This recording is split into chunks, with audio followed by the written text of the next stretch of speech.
Hola, ¿qué tal? Les saluda su servidor Vicente Calderón, en vivo desde la redacción de tijuanapress.com.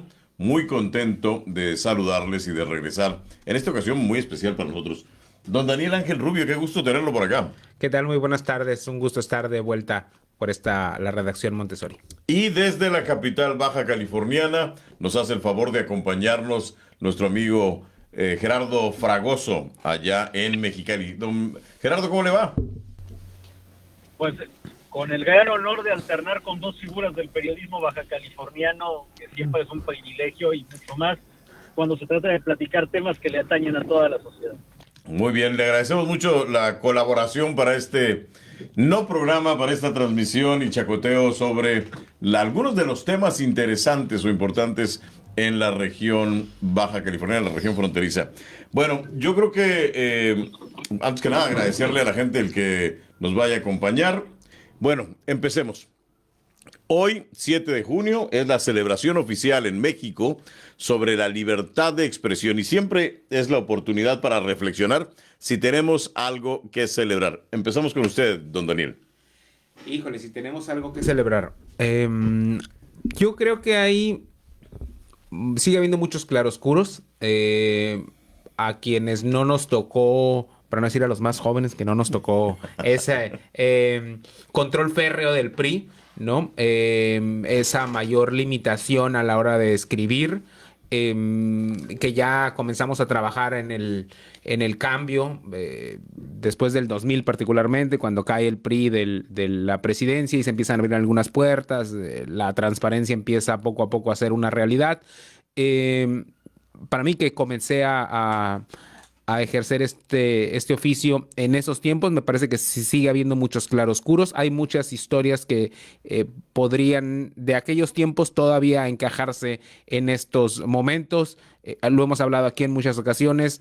El presupuesto público, aunque hay una orden de la Suprema Corte de Justicia de la Nación para regular el uso de los recursos públicos para la publicidad oficial, sigue siendo algo que no está completamente regulado y es vamos a llamarle una herramienta de presión que usan muchos gobiernos o que siguen usando los gobiernos para castigar a quien ellos consideran que no están siguiendo las instrucciones o no están cuidando la imagen, como dicen ahora, te encargo que cuides la imagen de fulano o de perengano. Nosotros no estamos para cuidar la imagen de nadie. Si ellos se equivocan, meten la pata, salen, no leyeron la prensa en la mañana y no saben de qué les están hablando, pues para eso tiene asesores, ¿no? Para eso está la gente de comunicación. Nosotros no estamos para Y cuidarle con un gran presupuesto para eso, ¿no? Cobran y cobran muy bien y aparte de si traen moches ahí con los contratos de publicidad, porque luego vemos unos de varios millones de pesos que sorprende, ¿no? Para gente que no tiene infraestructura, vi que sí los vemos haciendo este trabajo sucio de desviar los temas duros en las entrevistas, en los chacaleos, como le llamamos, en las entrevistas cuando encontramos a los funcionarios o hacer entrevistas a modo o esas situaciones. Por otro lado, lo que me parece que sí es positivo es esto, ¿no? Hay esta apertura. Yo creo que podemos escribir, incluso ahora mucho más libremente, pero siempre con esta idea de que tú sabes que es probable que le pises al callo a alguien y que eso pueda traer una repercusión, ¿no? ciertamente. Gerardo, ¿tú piensas de qué sirve esta fecha instituida oficialmente ya hace muchos años, pero que desde tiempo atrás es la que se ha designado para la conmemoración, le llaman oficialmente, de la libertad de expresión y la libertad de prensa? Bueno, yo creo que de entrada el problema está en eso, en que es una fecha que fundamentalmente poco a poco se han apropiado de ella los gobiernos, se han apropiado los entes de poder al grado de que, bueno, ahora ellos organizan esos festejos, ¿no? O sea, sería la primera pregunta que se tendría que hacer el periodismo, o sea, ¿por qué tenemos que conmemorar la libertad de expresión cuando el poder nos dice que la conmemoremos? Eso sería lo primero que habría que preguntarse. Más allá de ese tema, de que esta fecha se ha instituido pues, desde la esfera del poder como si fuera una ceremonia cívica, el tema es, yo no veo mucho que celebrar. Yo creo que México está en un momento donde está implosionando. Es decir, hubo una parte, como bien señala Daniel, de la historia de México donde el PRI ejercía un control férreo, apoyado, hay que decirlo, por los medios de comunicación, por los dueños de los medios de comunicación de aquel entonces, que yo siento que, bueno, fue de alguna manera a través de la coerción del sexenio de Salinas hacia atrás, y en el sexenio de Cedillo ya más bien fue un tema de conveniencia económica, que es lo que ha venido manteniendo esa alineación de los concesionarios, de las televisoras, de las radiodifusoras, de los dueños de periódicos con el poder. Es decir, porque me conviene, porque me vas a dar un contrato, porque me vas a dar concesiones, porque me vas a dar estas facilidades, porque me vas a perdonar impuestos. Y ahí está el caso del señor Salinas Pliego, que ahora sabemos cuántos impuestos le perdonaron en el pasado.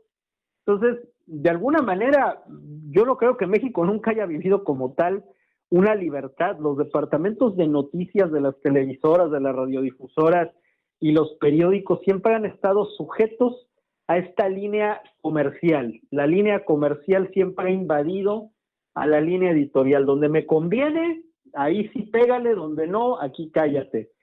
Yo lo viví en muchas empresas, y no cuando estaba el PRI, ya que gobernaba el PAN, y cuando volvió el PRI de nuevo, y era lo mismo. O sea, el tema es, cuando le convenía a la empresa, pues adelante, y sí te dejo que vayas y que los destruyas, pero cuando ya no me conviene, por favor, ayúdame, cállate, etcétera, etcétera. Pero también siempre ha habido quien ha cuestionado y ha trabajado, laborado en contra o a pesar de esas limitaciones, ¿no? Sí, no, es que el tema es que sigue habiéndolo. O sea, para mí sigue habiendo periodistas que están haciendo su trabajo a pesar de esas coerciones, que además ahora yo añadiría otra cosa. Ahora, a la coerción del poder tenemos que añadir la coerción de la iniciativa privada, ¿no? Que también igual quiere e influye en esa línea editorial y en esos contenidos. Ahora bien, me parece que estamos implosionando porque de alguna manera vemos un gobierno que quiere retomar ese control de los medios que existía en la época del país, que era una línea editorial de aquí no se habla mal del gobierno, y que a mí me parece que en algún momento van a empezar a tener más éxito, sobre todo en el momento en que Morena se prolongue en el poder, que a mí me parece que es pues, prácticamente ineludible, al menos en el 2024, que así suceda. Pues obviamente el concesionario, el dueño de periódico, de página de internet va a decir, pues ¿qué me sirve pelearme ahora con Claudia Sheinbaum también? Pues mejor vamos a llevar la fiesta en paz, y ya me peleé 6 años con uno, bueno, pues ahora vamos a llevar la fiesta en paz con ella, y hasta le empiezan a encontrar virtudes, ¿no? Dicen, es que es más moderada, es que con ella sí puedo entenderme, pero es este tema, ¿no? De esta regla que se ha vivido desde tiempos muy, muy remotos en México, ¿no? Te puedes pelear un sexenio, pero no 2. Entonces yo lo que veo es que al final del día estamos implosionando en cuanto a que el gobierno poco a poco va retomando el control de las líneas editoriales con base en Morena Morena y sus aliados gobiernan 23 estados, gobiernan la República y vamos a seguir gobernando, pues quiere subsistir a llevar la fiesta en paz. Eso por un lado. Por otro lado, el tema de la violencia del crimen organizado, que ese sí es un elemento nuevo que no existía en los 80s. La violencia pues la ejercía el gobierno, no la ejercía como tal el crimen. El gobierno pues tú hablabas, criticabas, te mandaba a matar y te callaba. Ahora el problema es que el crimen está ejerciendo esto mismo, y pues lo hemos visto en casos muy recientes, sobre todo pues en el sur del país, donde cada año, por no decir que cada mes, nos enteramos de un caso de un periodista asesinado o mínimamente amenazado por el crimen organizado, y ahí, pues desafortunadamente la mayoría opta por el exilio. Es decir, es lo mismo que pasaba cuando había coerción política y el gobierno decía, pues te voy a cerrar todas las puertas y te vas a tener que ir. Bueno, ahora el crimen es mucho peor, ¿no? Porque pues, lo que pasó con varios periodistas, ¿no? Se van, o pues te mueres, o sea, se muere tu familia, o te mueres tú. Entonces, ese es el tema. Yo creo que estamos implosionando. Yo no siento que tengamos nada que celebrar, y que es el momento de hacer una alerta de realmente, si no nos estamos confiando un poco en el tema de ahora estamos mejor que hace 30 años, y si no será que estamos peor, o si no será que estamos en camino al menos de estar peor. Claro, y yo creo que también en este sentido está esta parte donde el derecho de la ciudadanía a la libertad de expresión y el derecho de la prensa o de la libre imprenta, como se llamaba originalmente, es un derecho que sostiene los derechos de muchas otras personas y de muchos actores, de muchos otros actores de la sociedad en la que vivimos. Por eso me parece que es siempre importante no dejar pasar el hecho de la conmemoración de esta fecha oficial para precisamente que no la tome en términos de la narrativa el gobierno, no tome el control de esa narrativa del gobierno y recordar, ¿no? Creo que una de las cosas que sucedió el día de hoy que se realizaron acá en Rosarito fue la conmemoración oficial del gobierno del estado sobre la libertad de prensa, donde aglutinaron a los compañeros de Tecate, de Rosarito y de Tijuana, allá en este desayuno, este almuerzo que patrocinó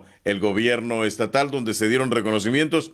En un momento más les vamos a hablar de los reconocimientos para todos. exacto, reconocimientos porque no los han matado, porque siguen aquí, porque están vivos y ya tienen muchos años trabajando. Fue un grupo bastante heterogéneo, por decirlo lo menos, los que fuimos reconocidos. Ahorita les voy a presumir mi premio, mi reconocimiento que me dieron. Me tocó uno genérico, ¿no? Así como lo mismo, pero más barato, pero bueno, ahorita entramos a esa parte.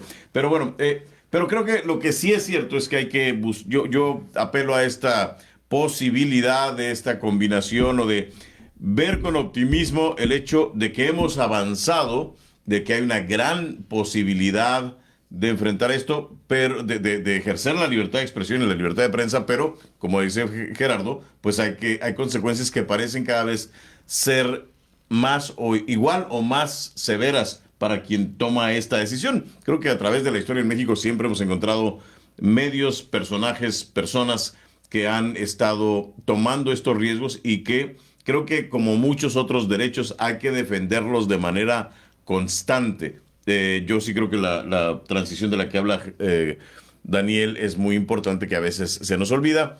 Y también creo que ahora hay un desprestigio mayor, una estigmatización para un sector muy amplio de la población acerca de la prensa. Sí, y ahí es una situación difícil porque por naturaleza la prensa es un contrapeso del poder público, ¿no? Entonces, caer en esta discusión de es que son unos corruptos y es que ya sabemos esta estrategia de nada más hay que desacreditar al contrario, ¿no? Sí, sí creo que ha hecho mucho daño.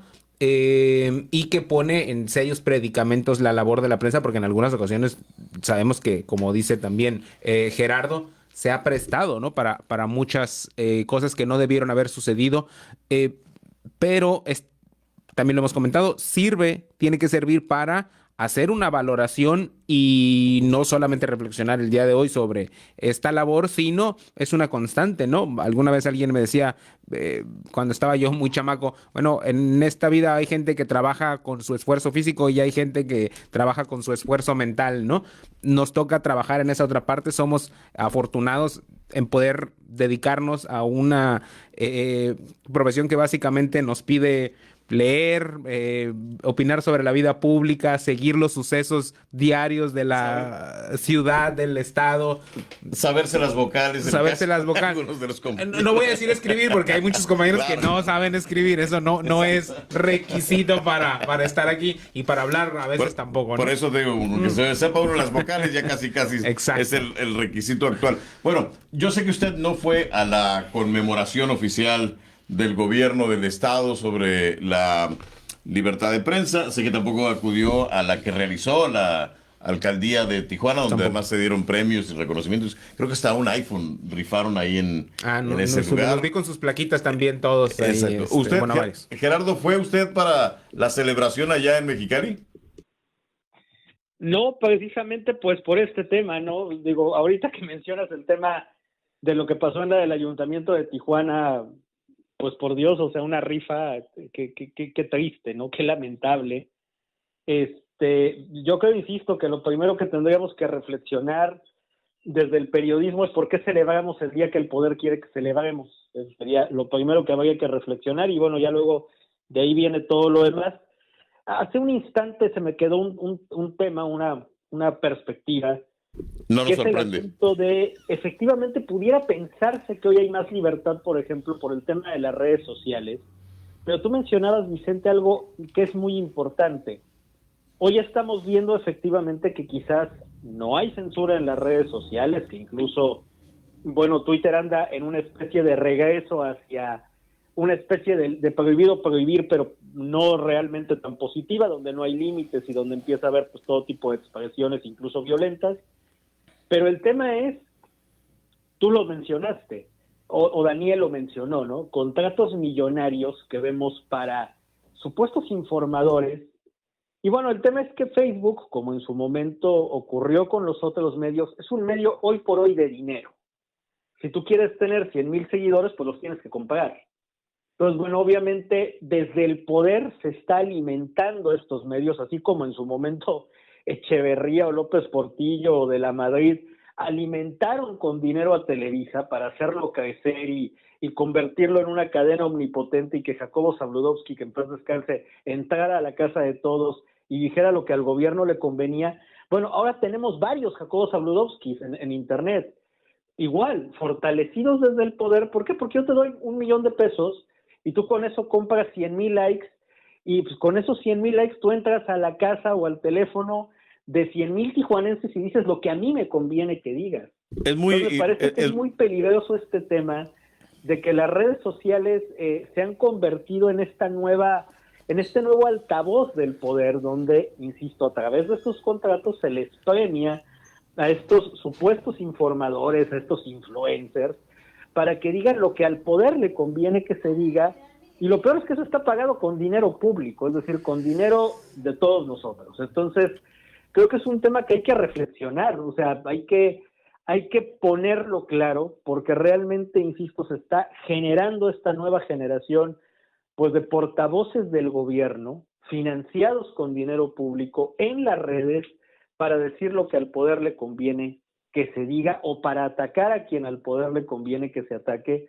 Y lo vemos en Tijuana y lo vemos en todas partes, y eso resulta absolutamente lamentable, no solo por cuanto envilece el debate público, es decir, por cuanto lo contamina, por cuanto lo hace asimétrico, es decir, el gobierno, teniendo el presupuesto público a su disposición, pues puede inclinar el debate, lo puede volver asimétrico con ese poder económico que le da el dinero de nuestros impuestos, hay que decirlo, sino también en el sentido de qué tanto se está influyendo en este discurso y qué tanto ese discurso, por ejemplo, ha influido en los triunfos arrasadores de Morena y que un presidente como el que tenemos tenga una credibilidad y una aprobación tan alta, porque pues yo no creo que el Reforma invente que tiene el 65%, el Reforma estaría feliz de que tuviera el 20%, entonces pues vamos a decir que es real ese 65% de aprobación. ¿Qué tanto ha influido este método para precisamente hacer una sociedad mucho más acrítica con el poder,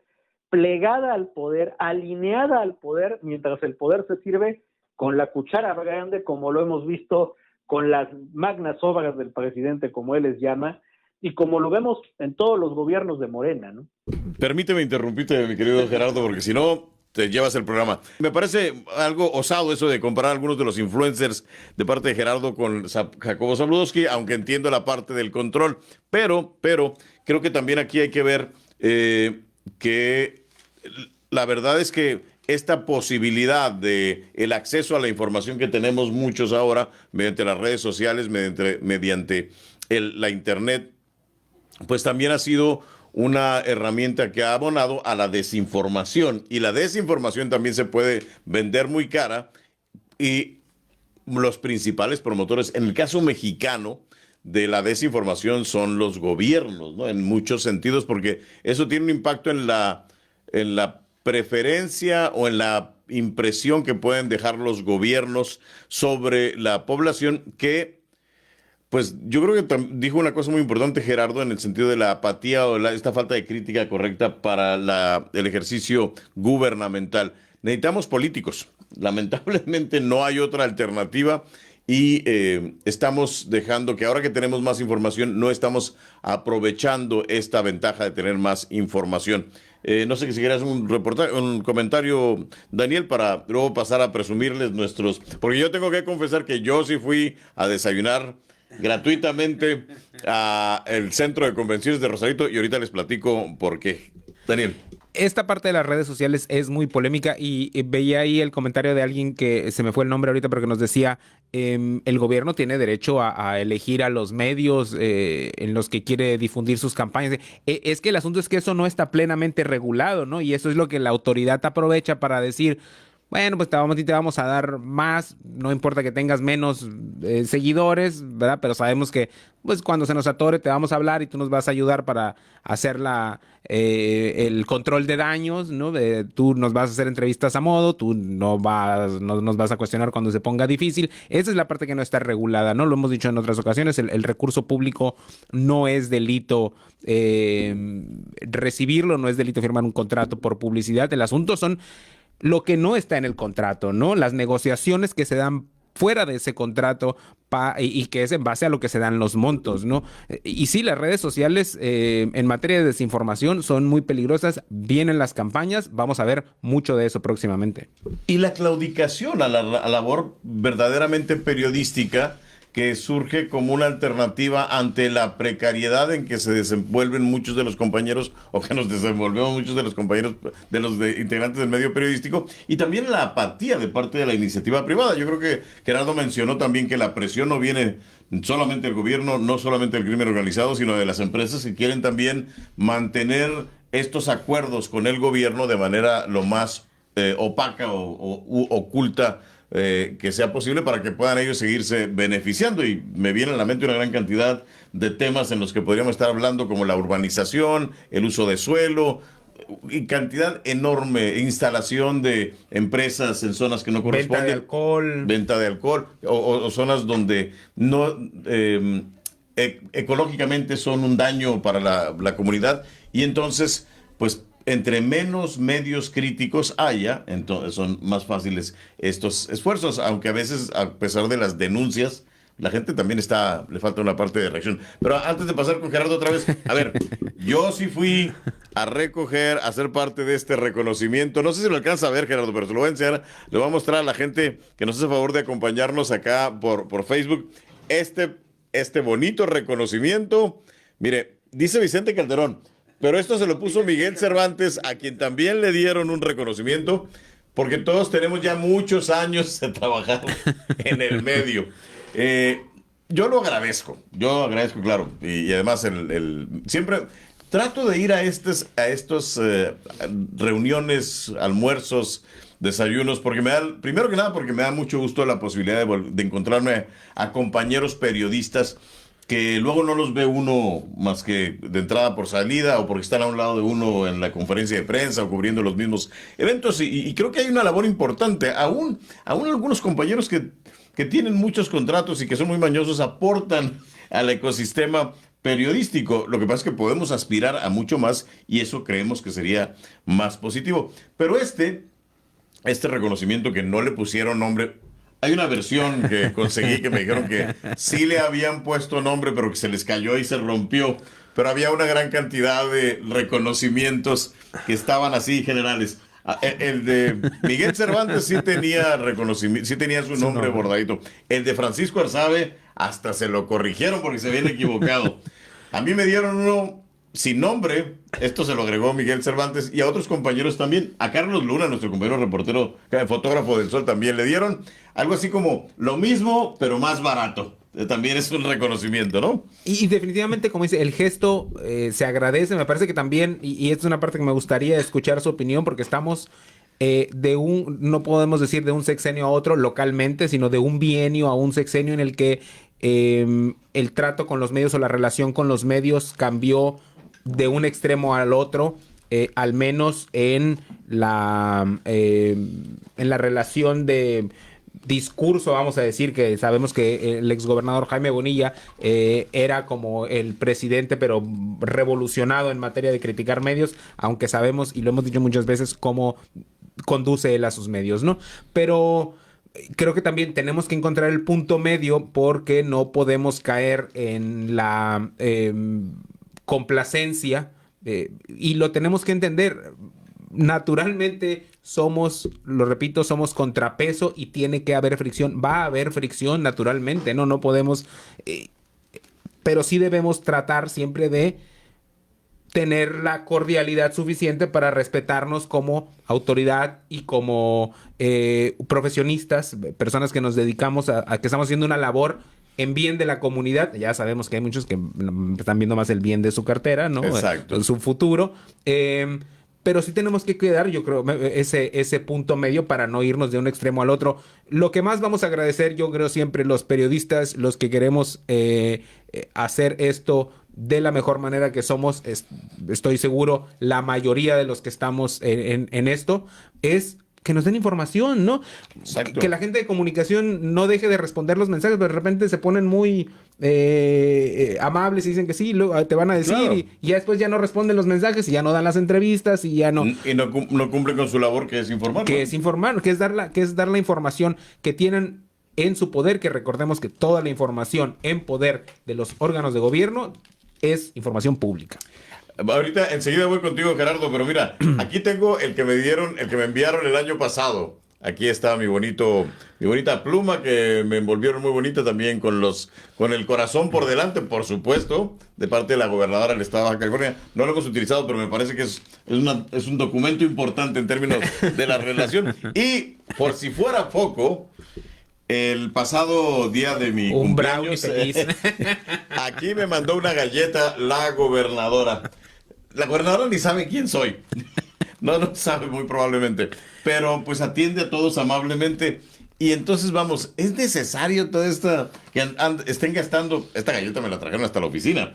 Y nos hablaron varias veces para traernos esta bonita galleta que pues también prefiero guardarla así. Ustedes aquí está la prueba de que está bonita. Y me dieron una bonita tarjeta también que no he abierto. Porque pues ya me tocó saludarla igual que a todos los compañeros. Me da mucho gusto. Todo mi respeto merece la señora Marina del Pilar. Pero seguimos tratando de mantener esta respetuosa relación donde nuestro trabajo es cuestionar lo que no está bien y lo que no quiere decir que haya una animadversión. Por eso creo que coincido con usted en términos de que hay que ser respetuosos, hay que tener esta relación, pero tampoco hay que olvidarnos de cuál es la labor de cada quien. Gerardo, te escuchamos. Tú. Bueno, yo en lo personal digo, más allá de galletas, y es que híjole, eso de la galleta también, como que lleva doble mensaje, más allá de galletas, más allá de reconocimientos, de plaquitas, de plumas, yo preferiría otro regalo. Yo preferiría que la gobernadora nos diera una entrevista a todos. Digo, ese es el tema. Claro. O sea, yo me pregunto, por ejemplo, la Daniel, que está en una posición directiva de un diario, ¿te han dado la oportunidad de solicitar una entrevista y de decir, le puedo preguntar lo que yo quiera? Fíjate que no. Más allá de lo mismo, yo quisiera también ese regalo de la presidenta municipal Claro, de Tijuana claro. y de Armando Ayala y de todos, que simplemente nos dejen hacer nuestro trabajo, ¿no? Preguntarles De las lo que corcholatas, queremos por ejemplo, ahorita que todavía están, de las que no han renunciado, ¿no? los que no han exactamente, que las corcholatas nos permitan hablar con ellos, ¿no? O sea, yo diría menos plumas y más facilidades para escribir, ¿no? Yo creo que la ciudadanía quiere saber ciertas cosas y esas cosas de repente se pueden ver en una entrevista, ¿no? Entonces yo lo que quisiera sería eso, ¿no? Sería como un gran regalo cuando cumpla yo, si Dios mediante cumplo años en enero del 2024, yo más que la galleta quisiera eso, ¿no? Quisiera que todos los políticos se dejaran entrevistar abiertamente, Claro. abiertamente, y se les pudiera cuestionar. Fíjate, Daniel dijo algo muy, muy importante, no pelear, porque desgraciadamente eso es algo que desde el peñismo y con Morena se ha acentuado, o sea, es como el sinónimo, ¿no? O sea, cuestionar es igual a pelear, o sea, o blanco o negro. Atacar es el verbo que usan ellos, ¿no? Morena usa ese verbo. La gente de la 4T usa el verbo atacar y ya desde ahí lo van desvirtuando, ¿no? O sea, o eres Loro Molécula o eres Carlos Loret. O sea, no puede ser un punto medio, no puedes tener un equilibrio, no puede ser que, reconozcas lo bueno, pero también señales lo malo, sino que, o sea, todo es blanco o negro, o sea, o atacas o amas. Entonces, Claro, y hay que dar también, yo creo que también la otra parte, Gerardo, porque no me va a dejar mentir Daniel, que por ejemplo, sí, en campaña Jaime Bonilla les dio una entrevista al Sol de Tijuana que fundamentalmente les costó la publicidad durante el bienio, ¿no? Porque... Y una amenaza. Exacto, de que iba a acabar con su carrera periodística, lo cual nos da mucho gusto ver que él sigue trabajando aquí y él sigue peleando, y Bonilla sigue peleándose con la señora Marina del Pilar, que por un tiempo eran muy amigos, pero pues después ya parece que no lo son. Pero porque ahí está, por ejemplo, sí le dio la entrevista, claro, era una coyuntura, nosotros pedimos entrevista con él durante su gestión, no nos atendieron, fueron muy amables para darnos la suave e irnos haciendo pasar el tiempo, pero ahí están las consecuencias y eso es lo que tenemos que reflexionar también en esta fecha. También está la del, ¿qué es? 2 de mayo, 3 de mayo, que es el Día Mundial de la Libertad de Prensa, muchas conmemoraciones, ya saben que nosotros el 2 de noviembre, cuando se recuerda a los compañeros caídos en el cumplimiento del deber, también hablamos de esta reflexión, pero es que el problema es constante y nosotros lo vivimos todos los días. La gente, a veces me pregunto si qué tanto les interesa a la ciudadanía, al televidente, al lector, porque pues pareciera que es un asunto ajeno, pero realmente...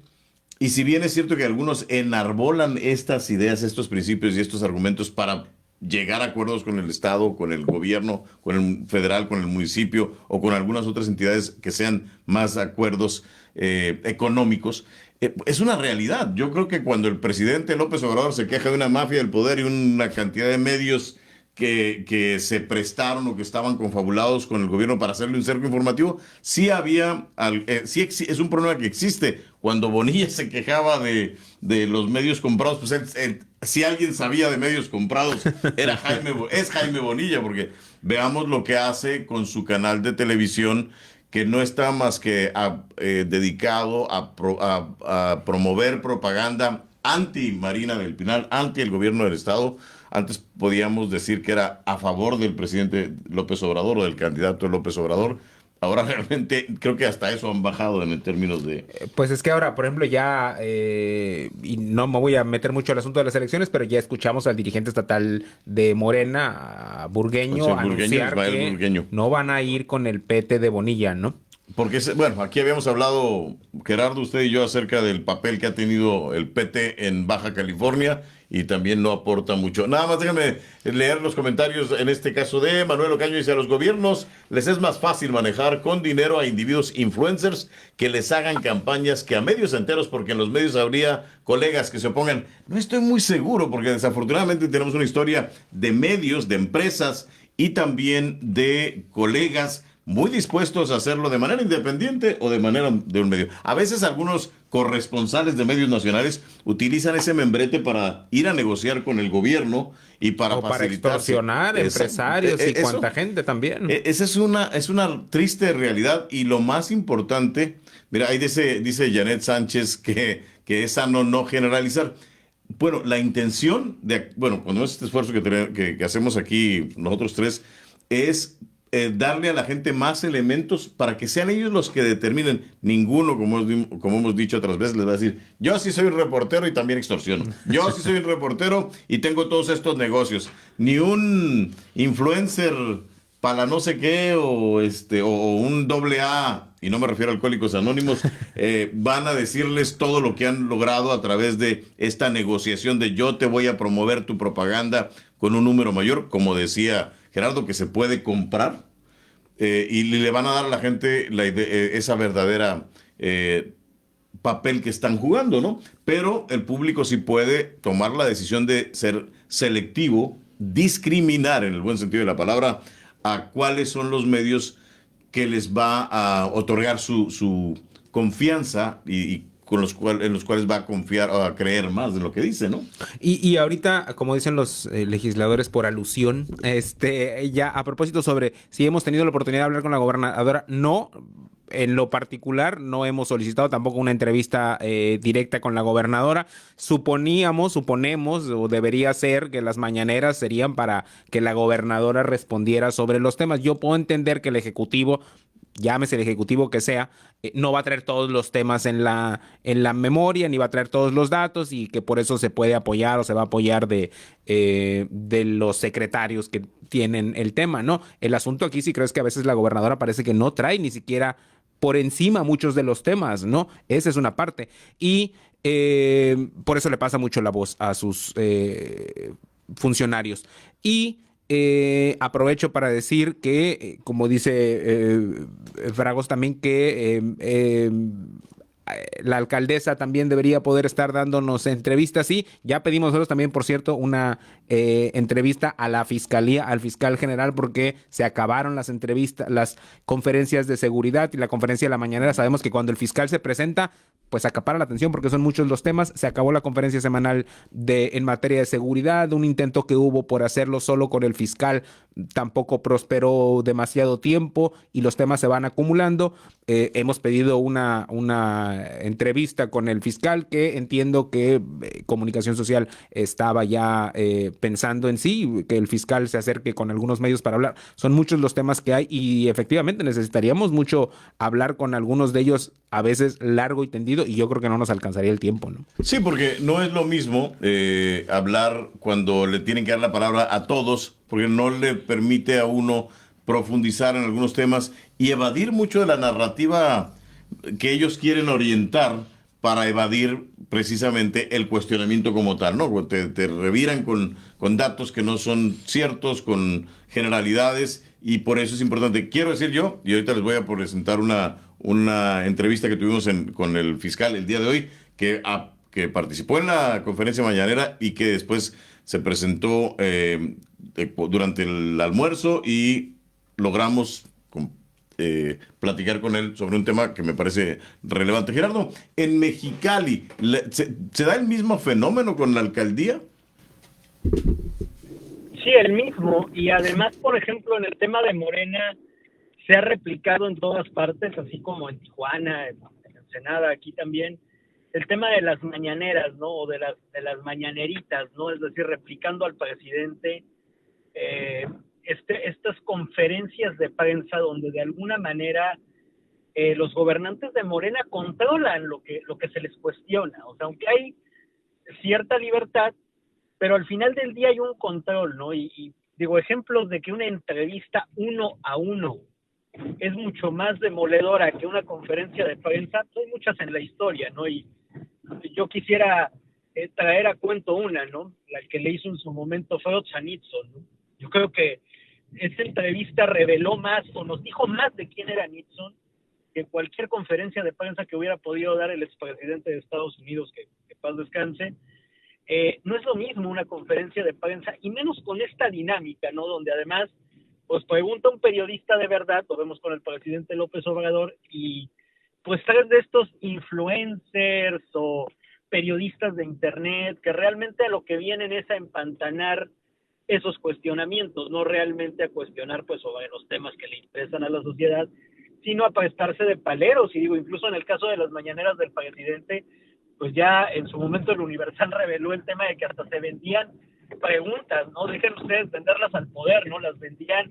Oye, empresario, voy a ir a la mañanera del presidente, ¿qué quieres que pregunte? Y dame una lana, ¿no? O sea, siento que esta dinámica ha envilecido todavía más el debate público, o sea, no aporta ninguna transparencia y sí aporta muchísimo más al empantanamiento de los cuestionamientos reales del periodismo real, disfrazado de aparente transparencia, de yo comparezco ante los medios y de realmente lo que ha hecho el presidente y de ahí para abajo es esto, ¿no? Empantanar el debate público. Entonces, yo creo que no beneficia en nada, y en Mexicali, pues es exactamente igual. Digo, aquí hemos tenido en últimas fechas varios casos de seguridad, a propósito ahorita que hablaba del tema del fiscal Daniel, que realmente pues ha venido a empantanarse el debate, ¿no? O sea, que sale el director de la Policía Municipal, el director de Seguridad Pública, Pedro Mendívil, a empantanar el debate, ¿no? Se dio con el tema de la maestra Jenin, se dio con el tema de los desaparecidos.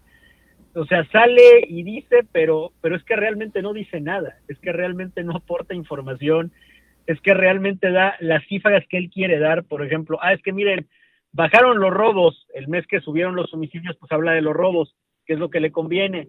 El mes que bajaron los homicidios, dice, ahora miren, bajaron los homicidios. Oye, pero es que subieron los robos. No, sí, bajaron los homicidios.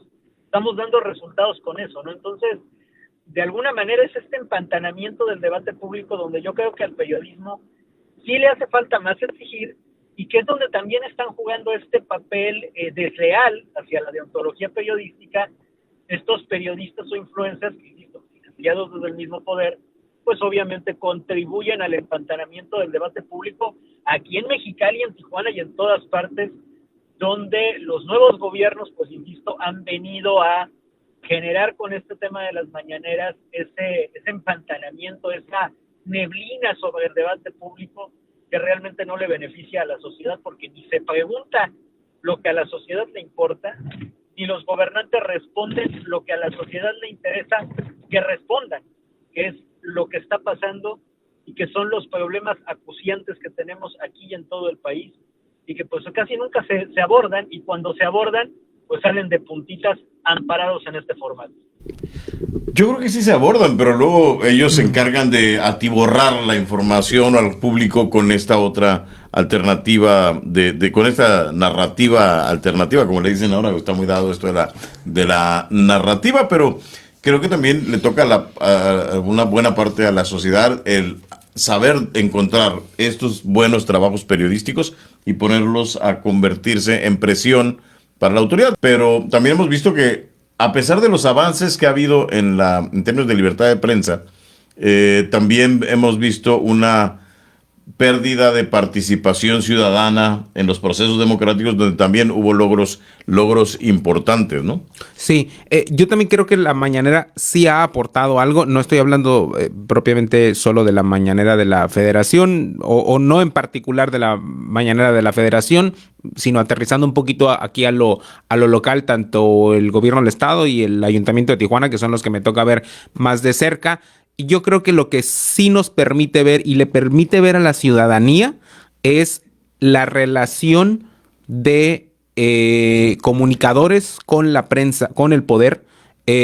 Permite ver quién hace preguntas a modo, quién la avienta suavecito para que la bateen, ¿no? Y luego hace como que pregunta una suavecita para después decir pero es que sí le pregunté algo duro después. Sí, la primera le pregunté para que se luciera, pero ya después, eso yo creo que eso sí nos permite ver, y eso al final también termina siendo muy útil. Y sí hay algunos temas que se tocan, es verdad, se tocan muy por encima a veces, el tiempo también es muy corto, y son varios los temas. Hemos escuchado que hay gente que a veces se queda sin preguntar, ¿no? A pesar de que se hayan o preguntan a los ¿no? mismos, ¿no? También. Esa es la otra parte, ¿no? Le dan la voz a los mismos, o va llegando la persona y esa es la primera a la que le dan la palabra. Por lo tanto, ni siquiera había escuchado qué dijo la gobernadora, esta reportera, cuál fue la exposición inicial de la gobernadora, pero llegó y sí sacó y le dijo, yo vengo a preguntarle por esto. Bueno, pues esas cosas son evidentes. Me parece que para eso sí ayuda bastante. Sí, déjenme presentarles esta conversación que tuvimos con el fiscal Ricardo Carpio, porque a mí una de las cosas que no me pareció, y por eso voy a estos eventos de conmemoración de la libertad de expresión, porque creo que es un derecho que hay que ir defendiendo todos los días, no nada más los periodistas, el hecho que usted pueda expresarse, que tenga ese derecho como ciudadano para dar su opinión o para manifestarse sobre X o Y tema de interés público o de lo que le afecta a usted como ciudadano, es algo que hemos visto que, sobre todo ahora que están de moda o que se han puesto de moda los gobiernos populistas, se ha ido perdiendo. No hablemos del caso de El Salvador, por ejemplo, o de Guatemala, donde hay una persecución dura contra la prensa, o donde este gobierno de Bukele, que tiene pues mérito, tiene logros importantes en términos de la seguridad, pero también hay una persecución. Acaban de notar que van a empezar a cuestionar a llamar judicialmente a algunos reporteros porque pues ellos hablaban de dar la otra parte de las violaciones de derechos humanos y ahora lo están acusando de apología del delito. Entonces, no hemos llegado a ese extremo en México y no queremos llegar, pero también hay que defender este derecho, no nada más de los reporteros, sino también de la ciudadanía en general. Pero bueno, una cosa de las que no me gustó, no fui a la celebración, dicho sea de paso, no fui a la celebración del ayuntamiento porque ni siquiera me invitaron además. No que necesito invitaciones como reportero para ir a algunas cosas, ¿no? A mí, aunque no me invitan, a veces voy. Pero la verdad que por cuestiones de trabajo y por acudir a la mañanera había que ir a estar presente. Y una cosa que me llamó mucho la atención es, hay una parte donde no podemos celebrar. Tenemos todavía impunidad en el asesinato de 2 compañeros que mataron hace apenas poco más de un año, ¿no? Y aunque hay detenciones importantes a consecuencia de las investigaciones que realiza la autoridad, pues los autores intelectuales, en uno tenemos una idea bastante clara, dice el fiscal, de quién es, en el caso de Margarito Martínez, nuestro compañero fotoperiodista, y en el caso de Lourdes Maldonado, pues todavía seguimos con esa gran incógnita, con esa gran interrogante. Entonces, también me pareció, pues, no sé cuál sea el adjetivo correcto, pero que faltaba hablar de esa necesidad. ¿Cómo podemos hablar de la libertad de prensa cuando tienes dos ejemplos terribles de lo que le puede pasar a la gente por ejercer su libertad de expresión? Cuando menos el caso de Margarito, sabemos claramente que su trabajo fue lo que provocó que lo mataran. Ahí hay también parte de una discusión que está pendiente y que tenemos que aclarar una vez que sepamos cuáles son los motivos por los que se ordenó y se pagó por su asesinato. En lo de Lourdes todavía hay varias más interrogantes. Está el caso de Luciano Rivera todavía, que no ha empezado el juicio a pesar de que hubo personas detenidas. Yo le pregunté por ese asunto al fiscal. Entonces déjeme presentarle esta conversación muy breve porque hay un dato interesante. Esta persona, el principal sospechoso de ordenar el homicidio de Margarito Martínez, intentó ampararse y usted y yo, Daniel, estuvimos en la audiencia más reciente en el caso del proceso judicial por el asesinato de Margarito y vimos que uno de los acusados, uno de los detenidos, que había dicho que prefería irse a juicio, ahora está hablando de que le están ofreciendo una posibilidad de un arreglo, de un proceso abreviado, como se le llaman, que básicamente implica que aceptaría su responsabilidad, como ya lo hicieron los otros dos involucrados. Sobre eso le preguntamos al fiscal Ricardo Carpio esta mañana. Quisiera preguntarle en relación a la negociación que pretenden hacer con el cabo 16. He sido informado de que se presentó un escrito de acusación en contra de este sujeto coloquialmente conocido como el cabo 20. Se está haciendo una labor muy buena por parte de los intervenientes en el caso. Se ha logrado obtener información extrajurídica por parte de personas que se encuentran ya incluso detenidas. Y pues bueno, parte de esa labor es el convencimiento de que la información con la que se cuenta se pueda pues desarrollar ya en sede judicial conforme a las reglas del procedimiento, que eso es realmente lo complejo que tenemos que superar ahorita, porque en dato histórico pues conocemos lo que ocurrió y por qué ocurrió. Él se había amparado, tengo entendido, el cabo 20, ¿no? Intentó la promoción de un amparo que no tuvo frutos, no rindió ningún futuro, y ya no hemos tenido conocimiento de que ha habido algún otro intento. Y esto justamente es precisamente porque han estado tratando de limitar el acceso de la información a la opinión pública, al ramo periodístico, precisamente bajo el argumento de pues la incriminación de la opinión pública del juez mediático o el respeto al principio de presunción de inocencia. Nosotros en ningún momento, por supuesto, hemos advertido adjudicar un vocablo a persona alguna con el título de criminal. Simplemente lo que decimos es que se está llevando un proceso porque se les investiga por datos ciertos y por hechos conocidos.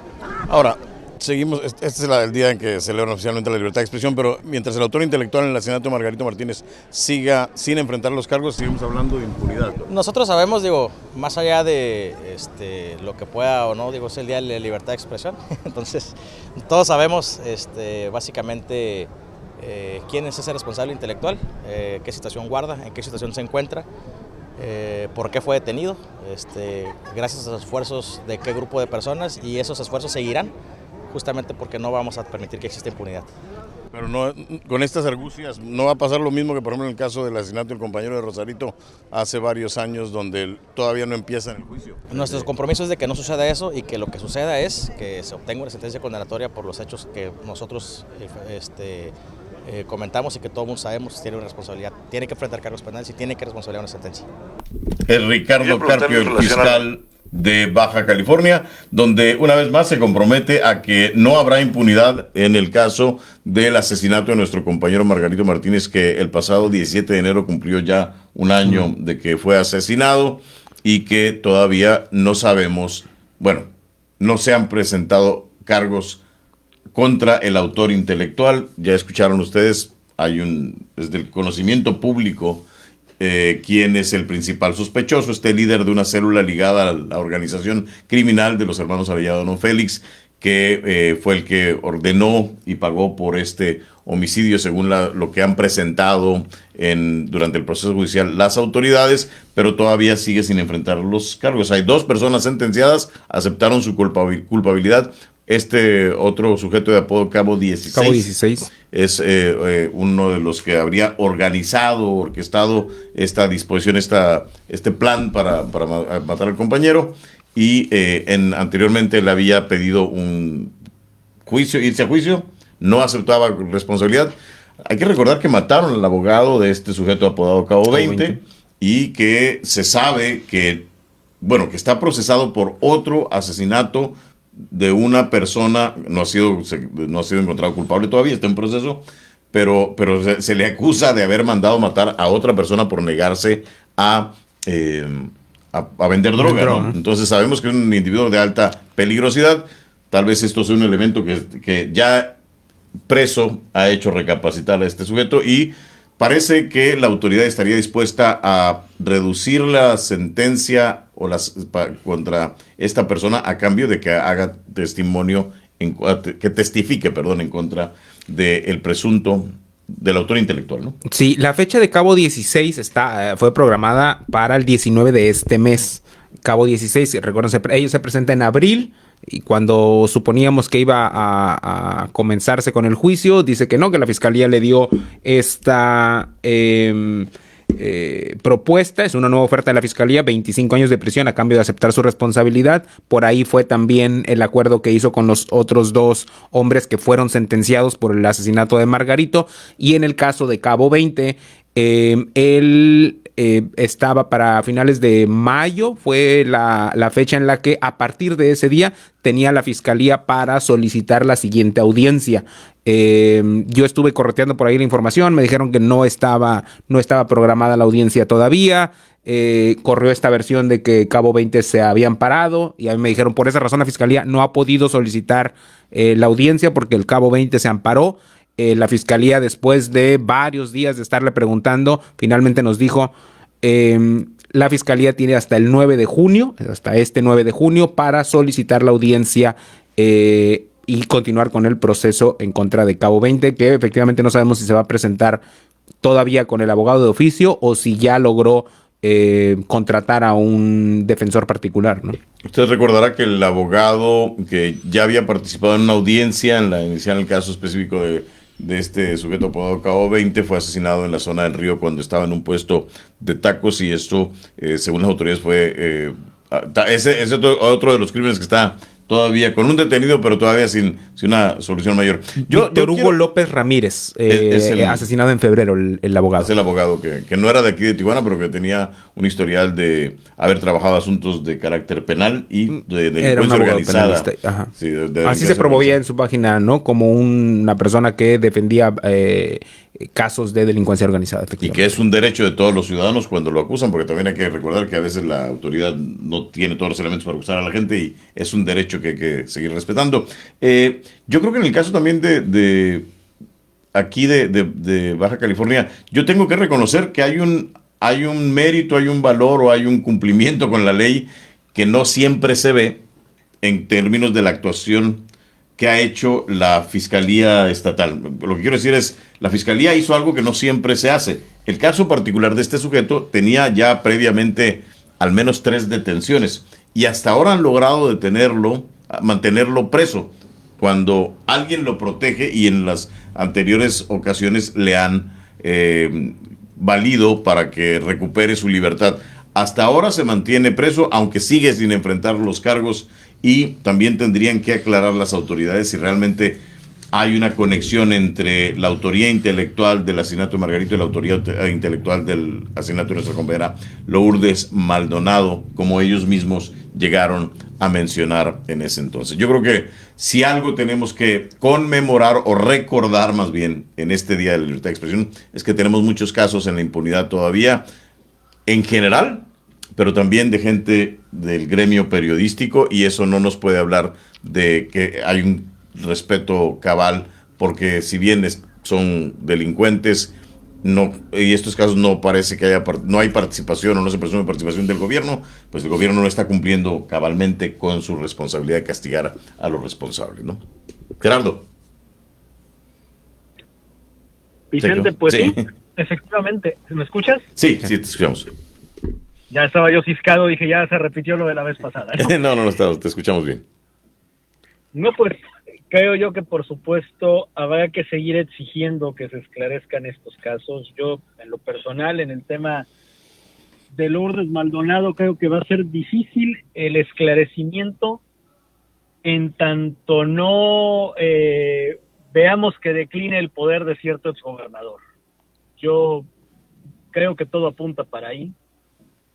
Soy un firme convencido, y llámenme conspiranoico y demás, pero soy un firme convencido de que detrás de la muerte en 1984 de Manuel Buendía estuvo Manuel Bartlett, y soy un firme convencido de que detrás de la muerte de Lourdes Maldonado tuvo alguna participación el exgobernador Bonilla. ¿Qué participación? Bueno, se los dejo ahí a su criterio, pero es indiscutible que todos los hechos apuntan hacia allá. Resulta francamente inverosímil la otra historia que las autoridades se han sacado de la manga, ¿por qué eso no ocurrió si esa historia es veraz, por qué no ocurrió una semana antes, o por qué no ocurrió una después? ¿Por qué ocurrió exactamente después de que viene este fallo favorable a Lourdes? Y sobre todo después de esa entrevista contundente, reveladora que le hace José Luis Camarillo en blanco y negro a Lourdes, donde dice, voy a revelar la contabilidad de PCN. Yo creo que difícilmente vamos a ver un esclarecimiento del caso de Lourdes Maldonado en tanto el poder de Jaime Bonilla no decline, y esperemos no saber la verdad cuando Jaime Bonilla esté en la tumba, y sea en ese momento cuando las autoridades tengan el valor de decirnos la verdad, o de decirnos qué participación tuvo, si es que la tuvo. Insisto, yo soy un firme convencido de que sí, partiendo de los indicios y de los hechos, pero ojalá y esto no ocurra demasiado tarde, y quien haya tenido la culpa de este crimen lo pague, porque es un crimen totalmente injustificable. Por otra parte, en cuanto al tema de Margarito, de igual manera creo que hay que seguir exigiendo su esclarecimiento. Creo que hay más luz quizás que en el caso de Lourdes Maldonado, pero tampoco tanta.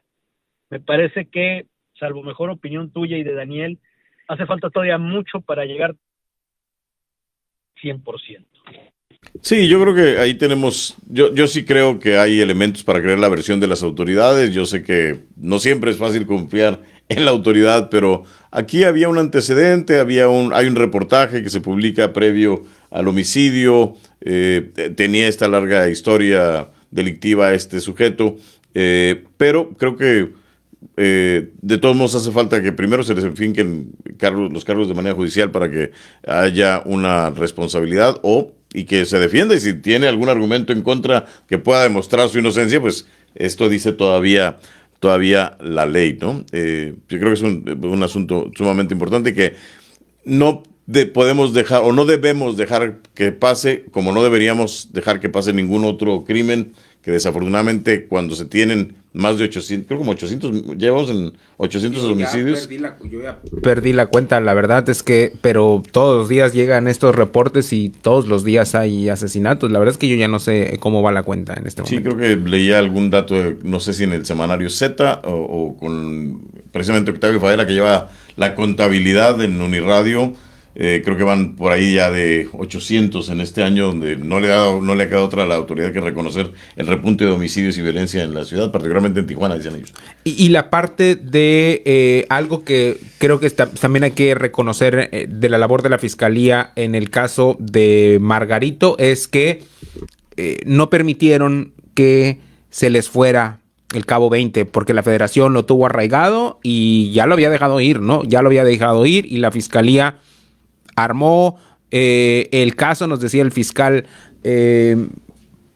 para explicar las principales pruebas, los principales elementos de prueba que contiene la carpeta de investigación que presentó la Fiscalía en el caso por el que está acusado hoy Cabo 20, que es este asesinato de un tercero que presuntamente se negó a vender droga para su grupo. Son testimonios, ¿no? Testimonios de gente que delinquió con Cabo 20 y la esposa, es decir, son casi, la mayoría son testimonios. Y cuando le preguntábamos al fiscal sobre eso, y si no era demasiado endeble solamente los testimonios, él decía, y me parece que tiene razón, con personajes de cierto nivel que empiezan a agarrar esta fuerza, y lo escuchamos en las audiencias de los testimonios que decían, no queremos decir nada porque nos da mucho miedo. La gente aquí en la colonia, en el fraccionamiento, tiene mucho miedo de echarnos como enemigos a esta persona.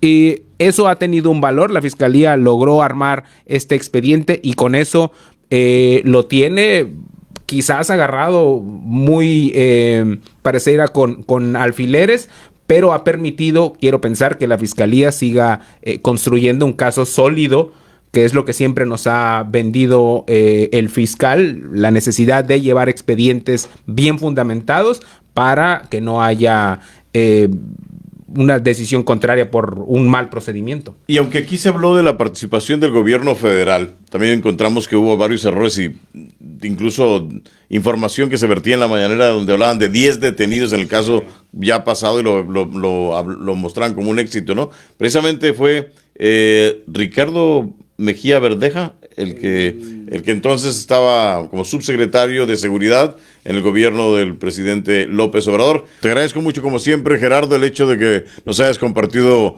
buena parte de tu tiempo en este 7 de junio, como lo haces en otras ocasiones, y esperamos que pronto lo podamos hacer. Daniel, como siempre, gracias por el favor de acompañarnos y de aportar también con sus ideas y con su conocimiento y su labor. Al contrario, gracias por la invitación. Gracias, como siempre, por el favor de su atención. Nos vemos hasta la próxima en tijuanapress.com, en esta cuenta de Facebook y en Twitter, tijuanapress.com. A Gerardo lo puede usted leer diariamente o con frecuencia, varias veces a la semana, en el diario, el periódico El Sol, y a Daniel puede ver sus trabajos también en El Sol de Tijuana. Gracias por el favor de su atención. Hasta la próxima.